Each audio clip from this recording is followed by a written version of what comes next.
అక్క మీ పేరు? నా పేరు చలంచర్ల లక్ష్మీదేవమ్మ. మీరు ఎక్కడి నుంచి? మాది కోవూరు మండలం చెర్లో గాంధీ గిరిజన కాలనీ. గిరిజన కాలనీ. ఇప్పుడు వైఎస్ఆర్సీపీ మేనిఫెస్టో గురించి మీరు ఏమనుకుంటున్నారు అక్క? మంచి మేనిఫెస్టో అనుకుంటున్నాం. మీరు అన్ని బాగున్నాయి. మీకు ఇంతకుముందు ఏమైనా పథకాలు వచ్చినాయి? అమ్మఒడి వచ్చింది. అమ్మఒడి మీ అబ్బాయికి. ఇప్పుడు అమ్మఒడి ద్వారా నేను ప్రైవేట్ కాలేజీలో చదివిస్తున్నాను. ఇప్పుడు అమ్మఒడి కూడా పెంచారు కదా, మీకు అది తెలిసిందా? తెలిసింది. 17,000 చేశారు. అదే 18,750 రూపాయలని 30,000 చేశాడు. చేయూత అమ్మఒడి అంటే 17,000 చేశాడు. సో మొత్తం మీద ఈసారి ఎవరు గెలుస్తారు అనుకుంటున్నారు అక్క? నేను జగనన్నే గెలుస్తారని మాకు నమ్మకం.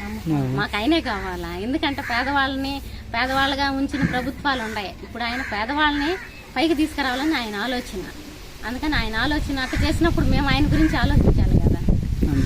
ఆయన ప్రభుత్వం వస్తేనే పేదలందరూ బాగుంటారు. ఏ పథకం వదలలేదు కదా ఆయన, అందరికీ పథకాలు ఇస్తున్నాడు. ఇప్పుడు చదువుకునే పిల్లకాయలకి విద్యా దీవెనని, వసతి దీవెనని ఇస్తున్నాడు. ఇప్పుడు కాపు నేస్తామని వాళ్ళకి ఇస్తున్నాడు. పొదుపులో ఉండే వాళ్ళకి ఆసరా అని ఇస్తున్నాడు. ఏ పథకం ఇవ్వకుండా ఉన్నాడు. ఇప్పుడు అయితే మొట్టమొదటిగా నాడు నేడు కింద స్కూళ్ళు బాగుపడ్డాయి. ఇంగ్లీష్ మీడియం స్కూల్ పెట్టాడు.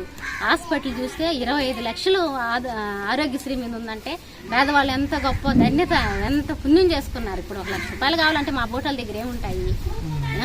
జగనన్న ఆరోగ్యశ్రీ పెట్టబట్టి ఎంతో మంది పేదవాళ్ళు హార్ట్ అటాక్లు అయినా, ఇంకా ఆపరేషన్లు అయినా ఏమైనా చేసుకుంటున్నారంటే అది ఆయన పుణ్యం. ఆయన పెట్టిన ఆరోగ్యశ్రీ పుణ్యం. అది ఆయన ఆలోచించాడు. పేదలకు ఏదైతే అవసరమో దాన్ని పథకాల ద్వారా మాకు అందిస్తున్నాడు. కాబట్టి మాకు తర్వాత కూడా జగనన్నే సీఎంగా కావాలని కోరుకుంటున్నాం. మీ ఎమ్మెల్యే గారి గురించి ఏమనుకుంటున్నారు? మా ఎమ్మెల్యే ప్రసన్న కుమార్ రెడ్డి బాగా చేస్తాడు. ఎవరు ఇంటికి పోయినా పలకరించేది కానీ ప్రతి పని దగ్గరుండి చేపిస్తాడు.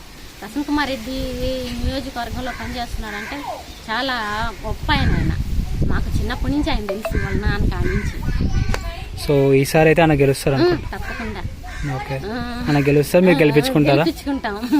మా కోరిక, మా ఆశ అదే. తర్వాత ప్రసన్న కుమార్ రెడ్డిని ఎమ్మెల్యేగా చేస్తాము, జగన్ అనేది సీఎంగా చేసుకుంటాము. సరే, థ్యాంక్స్.